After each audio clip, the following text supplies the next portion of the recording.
하나님 감사합니다. 오늘 하나님의 말씀을 기억하고 마음에 새기는 이 자리에 저희가 모였습니다. 하나님 다시 한번 하가에 대해서 하나님 말씀을 우리 마음에 새기는 것에 대해서 감동해 주시고 간격을 주셔서 더 힘있게 이것을 배우고 또 마음에 새겨 다른 성도들과 교회를 넘어 다른 모든 하나님의 자녀들에게 소중한 하나님의 교육을 잘 설명하고 또 잘 이 방향으로 잘 이끌 수 있도록 저희를 사용해 주세요. 예수님 이름으로 기도드립니다. 아멘. 자, 이 그립은 테르미가 하가를 시작하고 얼마 되지 않은 시점에 갑자기 이제 색종이에 이렇게 쓰고 저한테 주더라고요. 그래서 그때 엄청 큰 감동이 있었는데 이제 하나님 말씀을 매일 하가하면서 이 아이도, 이 9살 난 아이도 잘 모르지만 하루 종일 하나님과 함께 하고 있다라는 마음이 들어서 제가 기억하고 싶어서 이렇게 사진으로 찍어뒀습니다. 네, 다음 넘겨주세요.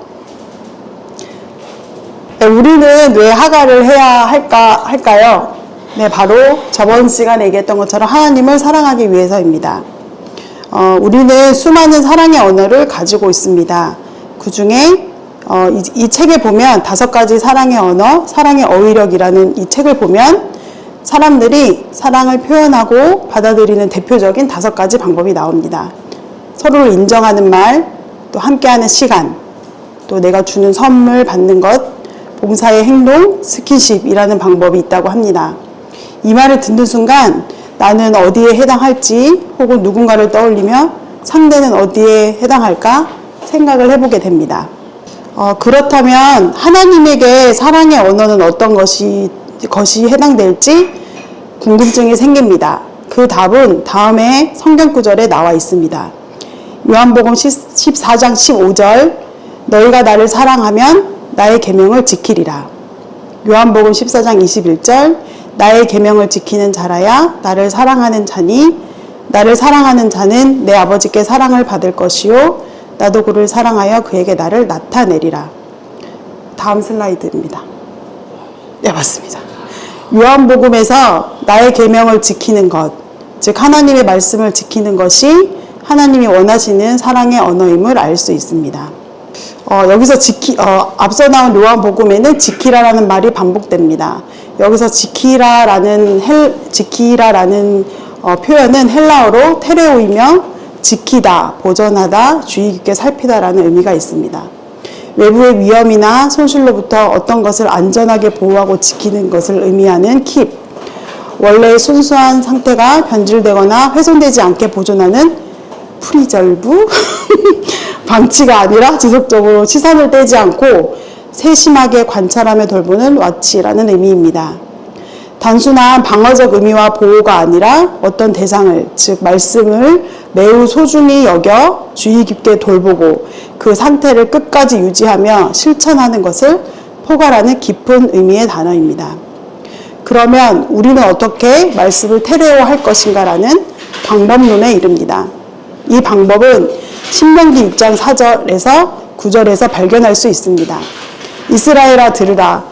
우리 하나님 여호와는 오직 유일한 여호와시니 너는 마음을 다하고 성품을 다하고 힘을 다하여 내 하나님 여호와를 사랑하라.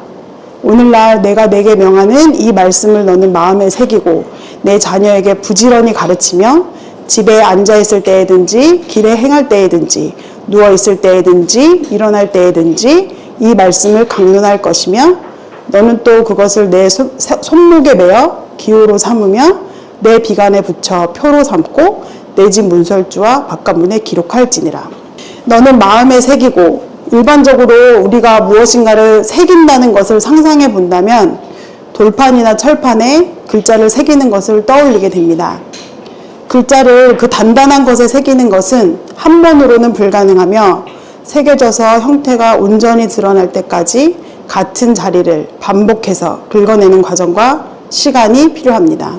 그렇게 새겨진 그림이나 글자는 쉽사리 지워지지 않습니다. 그러므로 우리는 이제 지키기 위해 새기고 새기기 위해 반복해야 합니다. 반복을 위해 우리에게 필요한 것들을 이제부터 생각해 보겠습니다. 반복은 시간을 먹습니다. 즉 꾸준함이 필요합니다. 꾸준함을 위해서 우리가 첫 번째 생각을 전환할 정의가 있습니다. 바로 부모라는 존재입니다. 단순한 생물학적 양육자가 아니라 교사로서 성경적 정의를 받아들이고 집중해야 합니다. 부모가 교사가 될 때 신명기 말씀처럼 앉아 있을 때에든지 길에 행할 때에든지 누워 있을 때에든지 아이에게 말씀을 새길 수 있습니다. 두 번째는 혼자가 아닌 공동체의 힘을 믿는 믿음입니다. 모든 일은 혼자만의 힘으로 지속하기 힘듭니다. 이때 하나님이 허락하신 공동체인 교회에 집중하고 기대하고 소망을 두어야 합니다. 교회에는 신약 성경에 근거하여 5가지 기능이 있습니다. 예배 공동체의 기능, 말씀과 전도의 기능, 교육과 양육의 기능, 교제의 기능, 봉사와 섬김의 기능입니다.